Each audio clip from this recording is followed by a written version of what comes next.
ಶುಭೋದಯ ಗೈಸ್. ನೆನ್ನೆ ಸ್ವಲ್ಪ ಲೇಟಾಗಿತ್ತು, ಶಿವರಾತ್ರಿ ಹಬ್ಬ ಅಲ್ಲಿ ಮಲ್ಗೋದು ಲೇಟಾಯಿತು, ಕೆಲಸಗಳು ಜಾಸ್ತಿ ಇತ್ತು, ಅಲ್ಲಿನ ಸ್ಟ್ರೈನು ಸ್ಟ್ರೆಸ್ಸು ಮಾಡ್ಕೊಬಿಟ್ಟಿದ್ವಿ. ಎದ್ದಿದ್ದೇ ಲೇಟು. ಅದಕ್ಕೋಸ್ಕರ ಇವತ್ತು 8:30 ಆದರೂ ಜಮೀನ್ ಹತ್ರ ಬಂದಿಲ್ಲ. ಆಲ್ರೆಡಿ ಭತ್ತದ ಗದ್ದೆ ಹತ್ರ ಹೋಗಿದ್ದು ಬಂದಿದ್ದೆ. ನಿನ್ನೆ ನಾಟಿಯಾಗಿದೆ ಅದು, ಇನ್ನೂ 2 ಡೇಸ್ ಅದಕ್ಕೇನು ನೀರಿಗೇನು ಕೊಡೋಂಗಿಲ್ಲ. ಬನ್ನಿ ಇವತ್ತು ಹಸುಗಳಿಗೆ ಮೇವು ಮಾಡೋಣ. ಇಲ್ಲೇ ನೋಡಿ, ಇದೇ ಮೇವು. ಯಾಕೆಂದರೆ ಎಲ್ಲರೂ ಫ್ಯಾಮಿಲಿ ಫುಲ್ಲು ಮನೆ ದೇವ್ರಿಗೆ ಹೋಗಿದ್ದಾರೆ. ಮನೆ ದೇವರು ಮಂಡ್ಯದಿಂದ ಆಚೆ.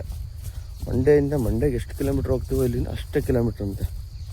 ಬರೋದು 3 ಗಂಟೆ ಆಗುತ್ತೆ ಅಂತ ಹೇಳಿದ್ದಾರೆ. ನಾನು ರಜಾ ಹಾಕು ಅಂದರು. ನಿಮಗೆ ಗೊತ್ತು, ಕೆಲ್ಸಕ್ಕೆ ಹೋಗ್ಬೇಕು ನಾವು. ಇದೊಂದೇ ನಂಬ್ಕೊಂಡಿರೋಕ್ಕಾಗಲ್ಲ. ಗದ್ದೆ ಜಮೀನೆಲ್ಲ ಆಲ್ಮೋಸ್ಟ್ ಅಪ್ಪನೇ ನೋಡ್ಕೊಳ್ಳೋದು. ಹಸುದು ಸ್ವಲ್ಪ ಜವಾಬ್ದಾರಿ ನಮ್ಮದಿರುತ್ತೆ. ಆದಷ್ಟು ಏನಾಗುತ್ತೋ ನಮ್ಮ ಕಡೆಯಿಂದ ಮಾಡಿಕೊಡ್ತೀವಿ. ಬನ್ನಿ ಈಗ ಹಸುಗಳಿಗೆ ಮೇವು ಮಾಡಿ ಮನೆಗೆ ಸಾಗಿಸ್ಬೇಕು. ಮನೆಗೆ ಸಾಗಿಸಿ ಎಲ್ಲನೂ ಕಟ್ ಮಾಡಿ ಹಾಕಬೇಕು. ಇವಾಗ ನೋಡಿ, ಅಲ್ಲಿಂದ ಇಲ್ಲಿವರೆಗೂ ಕೂತಿದ್ದೀನಿ. ಸಂತೋಷ, ಬಹಳ ಸಂತೋಷ. ಇದು 4 ಹಸುಗಾಗುತ್ತೆ. ಈಗ ಸದ್ಯಕ್ಕೀಗ ಒಂದು 2 ಕರು 2 ವಾತಕ್ಕೆ ರೆಡಿ ಮಾಡಬೇಕು. ನೋಡೋಕೊಳ್ಳೆ ಕಳ್ಳ ಇದ್ದಂಗಿಲ್ವ ನಾನು. ಗ್ರೂಮಿಂಗ್ ಏನು ಮಾಡಿಸಿಲ್ಲ, ಇವತ್ತು ಮಾಡಿಸ್ಬೇಕು. ಇದಿಷ್ಟು ಮೇಲ್ಗಡೆ ಸಾಗಿಸ್ಬೇಕು ಗೈಸ್.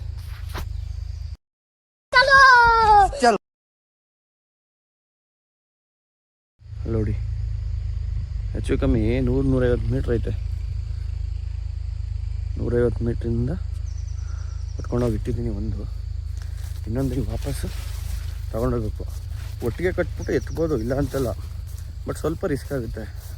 ಅದೇ ನಮ್ಮ ಅಪ್ಪ ಇದ್ದರೆ ಒಂದೇ ಸಲ ಎಲ್ಲನೂ ಕಟ್ಟಿಸ್ಬಿಟ್ಟು ಹೆಗ್ಲ ಮೇಲೆ ಬಂದುಬಿಟ್ರೆ ಅದು 150 ಮೀಟ್ರಲ್ಲಿ 200 ಮೀಟ್ರಲ್ಲಿ ಹೊತ್ಕೊಂಡು ಹೊಟ್ಟೋಗ್ಬಿಡ್ಬೋದು. ಎತ್ತಬೇಕಾದ್ರೆ ಸ್ವಲ್ಪ ಹಿಂಸೆ ಆಗುತ್ತೆ. ಎತ್ಬೋದು, ಏನಿಲ್ಲ, ಏನೊಂದು 45 kg 50 kg. ಬಟ್ ಲಿಫ್ಟ್ ಮಾಡ್ಬೇಕಾದ್ರೆ ಹುಷಾರಾಗಿ ಲಿಫ್ಟ್ ಮಾಡಬೇಕು. ಮಿಸ್ ಆದರೆ ಬ್ಯಾಕು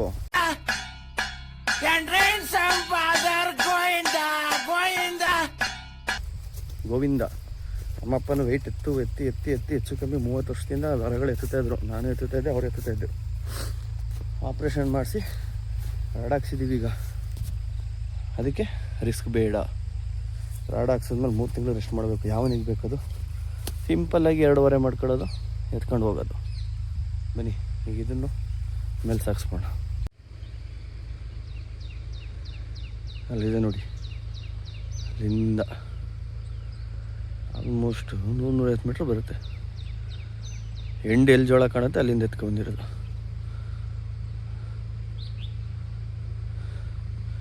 ಲೋಡ್ ಆಯಿತು, ಮನೆಗೆ ಓಡೋದೆ ಈಗ.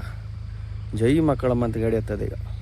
ಸದ್ಯಕ್ಕೆ ಮೇವು ಬಿಸಾಕ್ಬಿಟ್ಟು ನಮ್ಮ ಏರ್ ಸ್ಟೈಲಿಸ್ಟ್ ಹತ್ರ ಅಪಾಯಿಂಟ್ಮೆಂಟ್ ತಗೊಂಡಿದ್ದೀವಿ. ಅವ್ರು ಸಿಗೋದೇ ಅಪರೂಪ. ಇನ್ನು 5 ನಿಮಿಷ ಬಿಟ್ಕೊಂಡು ಬಂದ್ರೂ ಇರಲ್ಲ. ಕೊಟ್ಟೋಗ್ತೀನಿ ಅಂದರೆ ಊಟಲ್ಲ, ಲಾಸ್ಟ್ ಕೊಟ್ಟೋಗ್ತೀನಿ ಅಂದರೆ ಅದಕ್ಕೆ ಈಗ ಅರ್ಜೆಂಟಿಗೆ ಅವನ ಹತ್ರ ಹೋಗ್ಬೇಕು. ಬಂದ್ಬಿಟ್ಟು ಮೇವು ಕದ್ದು ಸಾಕು. ಮಗುಗಳು ಹೆಂಗೆ ಕೂತೀವಿ ನೋಡಿ, ಸ್ವಲ್ಪ ಚಳಿ ಅಂದ್ಬಿಟ್ಟು ಮೇವೆಲ್ಲ ತಂದು ಒಳಗೆ ಇಟ್ಟಾಯಿತು. ನಮ್ಮ ಏರ್ ಸ್ಟೈಲಿಸ್ಟು ತುಂಬ ಬ್ಯುಸಿ ಇದ್ದರು. ಫ್ರೀ ಟೈಮ್ ಕೇಳ್ಕೊಂಡು ಹೋಗ್ಬಿಟ್ಟು ಸ್ವಲ್ಪ ಗ್ರೂಮಿಂಗ್ ಮಾಡಿಸ್ಕೊಂಡು ಬಂದ್ವಿ.